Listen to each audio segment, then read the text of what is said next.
Salam traders, balik lagi sama saya Andi Firmansyah di channel ESG.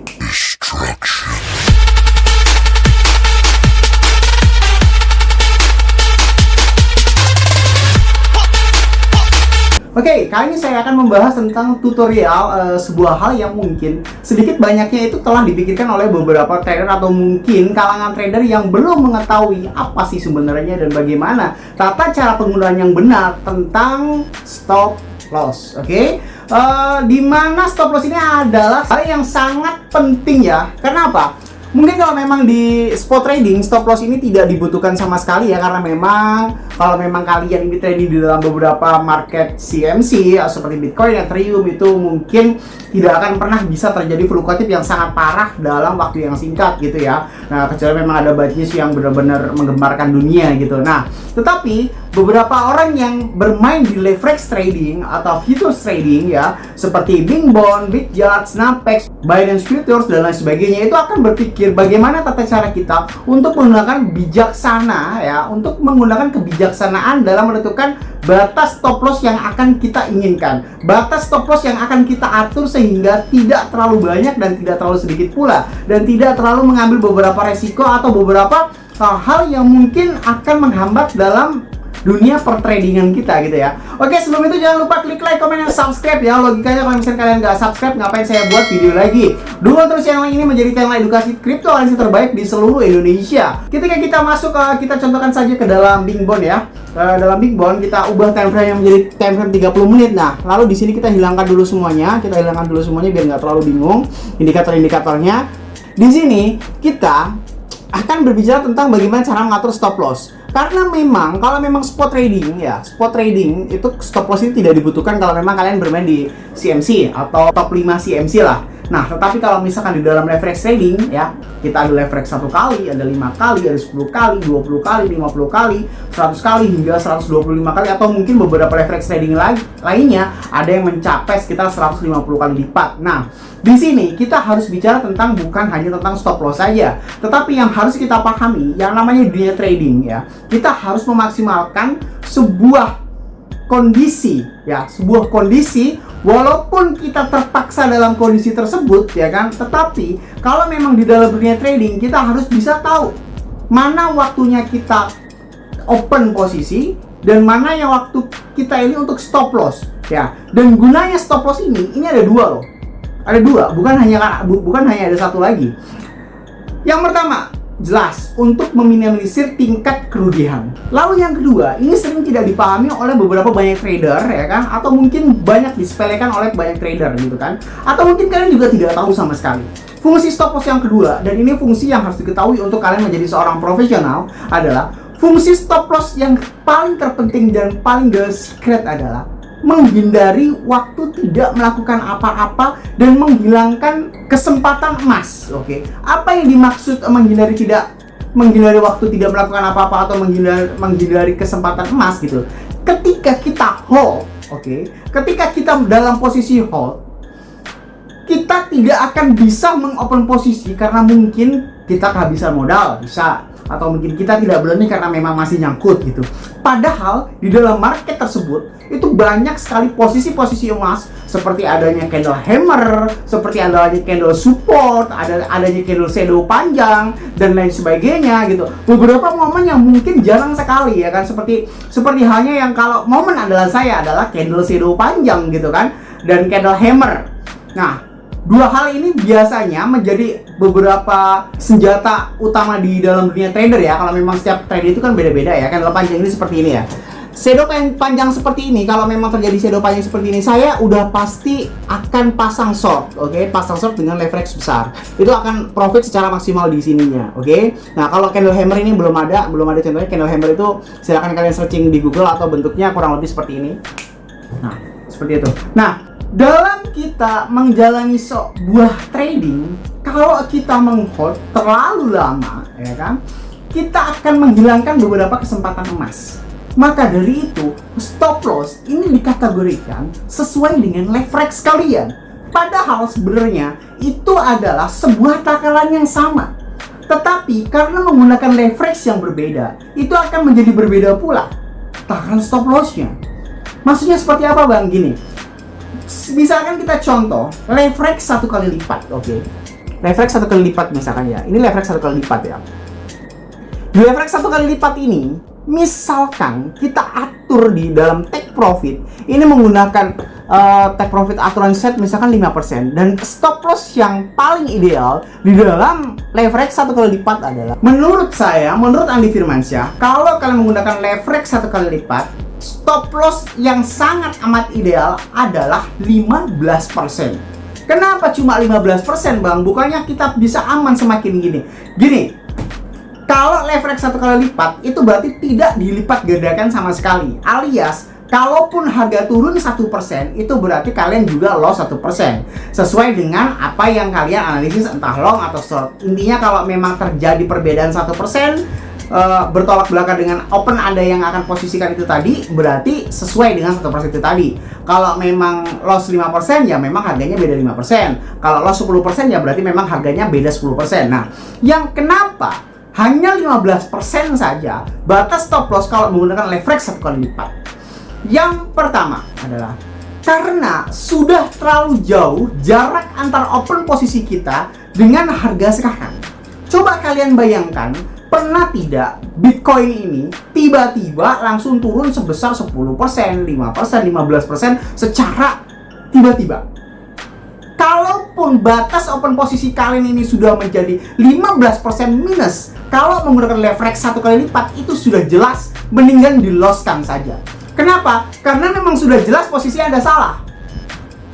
Posisi Anda sudah beda 15%. Berarti kalau memang itu dikalikan, kalau satu Bitcoin itu seharga $10.000, berarti Anda sudah berbeda $1.500. Ya kan? Udah berbeda unitnya $1.500 atau 1.500 pips. Nah, di sini sudah membuktikan bahwasanya posisi Anda udah salah.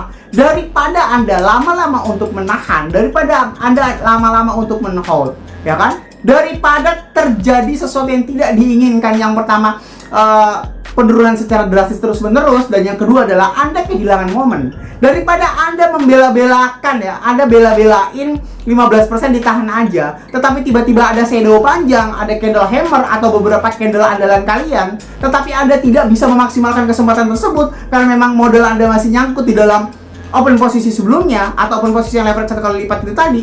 Lebih baik itu langsung di-cut saja dan kita mengopen posisikan sesuai dengan apa yang kita percaya dan yakini.